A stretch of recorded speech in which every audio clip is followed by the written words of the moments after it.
Oh wow! The third musical film to be released in September. I am just so excited to talk about this one.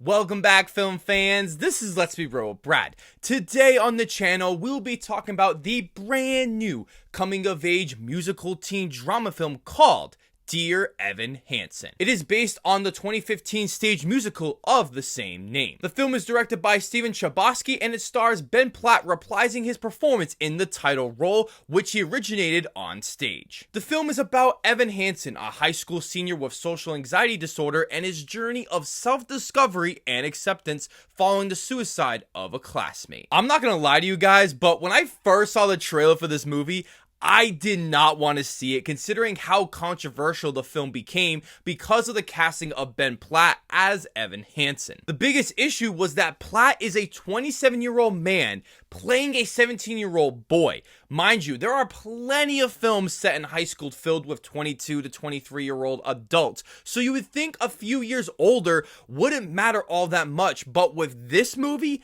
it does. It is a significant issue because I did not become emotionally invested with anything I watched on screen.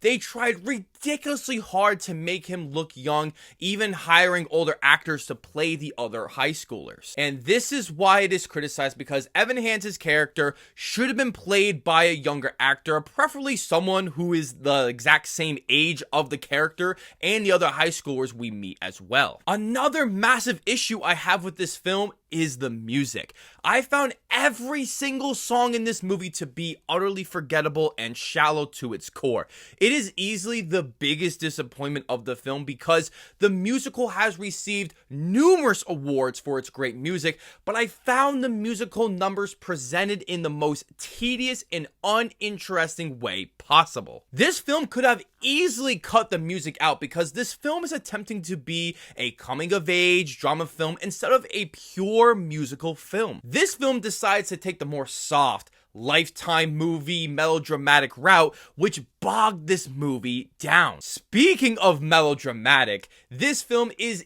easily one of the most manipulative and boring films of the entire year. The film tries so desperately hard to wrap you around its finger, to manipulate you with the most cheesy and poorly written dialogue that made this film feel so insufferable at times. Also, the film presents itself in the most boring way possible by having the blandest and uninspired cinematography and directing. Each shot has no energy or anything engaging to look at to keep us invested in this somber film. The look of the film is so ridiculously bland that it was making my stomach turn. And the last negative I have about this film is in how it handles mental illness. I was expecting this film to go through the motions of the life of a regular teenager who has a mental illness, which a film does, but it never feels essential at any point in the film. When we find out one of the students at Evan's school commits suicide, the film never felt sad, grim, or tried to make it more about the mental illness he struggled with before. The film continually brushes this away, which doesn't make any sense because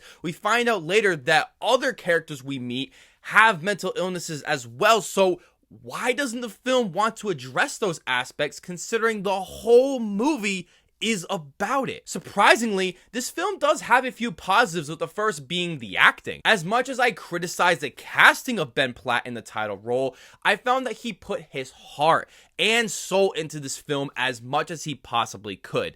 He clearly understands and loves this character so much because you do feel as though he is the person who has an intense anxiety disorder and feeling very insecure and scared throughout the film. Amy Adams is also great, as she usually is, because she is a fantastic actress. She brought the emotion onto the screen, becoming this mom who just lost her son, seeing all the pain through her eyes. Everyone else in the film, such as Kaitlyn Dever, did a very good job in their roles. My last positive with the film is that there are some excellent sections woven into this film. As much as I've been ripping into this movie, I did find that there were some stretches that I pleasantly enjoyed, especially with Evan and Connor's family.